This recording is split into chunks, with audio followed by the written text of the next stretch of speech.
एकदा भगवान श्रीकृष्ण, बलराम आणि सात्यकी हे तिघे जंगलातून जात असताना रात्रीच्या वेळी काहीच न कळल्याने रस्ता चुकले. जंगल घनदाट होते, तेव्हा त्यांना पुढे जाण्याचा मार्ग दिसत नव्हता न मागे येण्याचा.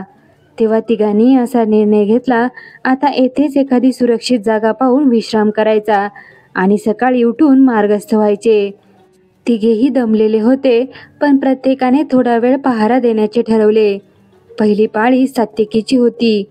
सात्यकी पहारा करू लागला.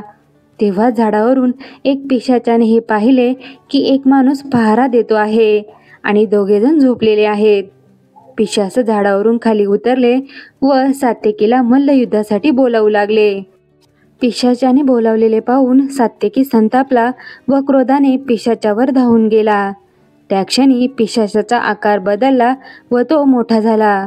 दोघात तुंबळ मल्लयुद्ध झाले. पण जेव्हा जेव्हा सात्यकीला क्रोध येई तेव्हा तेव्हा पिशाचाचा आकार मोठा होई व ते सात्यकीला अजूनच जास्त जखमा करत असे. एका प्रहरानंतर बलराम जागे झाले व त्यांनी सात्यकीला झोपण्यास सांगितले. सात्यकीने त्यांना पिशाच्याबद्दल काहीच सांगितले नाही. बलरामांनाही पिशाच्याने मल्लयुद्धास निमंत्रण दिले. बलराम पण क्रोधाने पिशाच्याशी लढायला गेले, पण त्यांचा आकार त्यांना वाढलेला दिसून आला.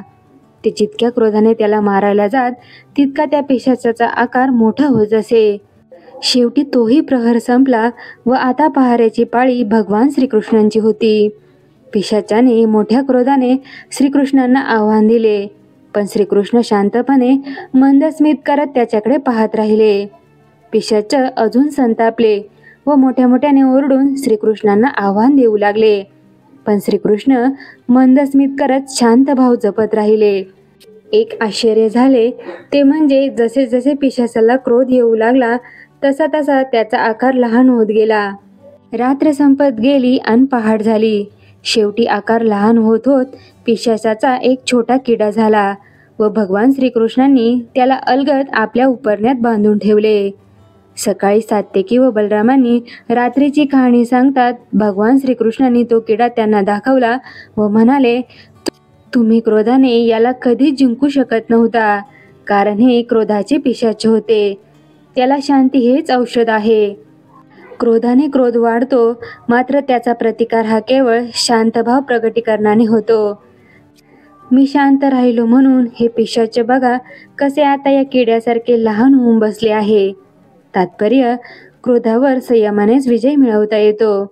क्रोधाला क्रोधाने मारता येऊ शकत नाही, तर शांतपणे प्रेमानेच कमी करता येते, नष्ट करता येते. क्रोधाचे पिशाच बाहेर कोठे नसून आपल्या विचारातच वसत असते.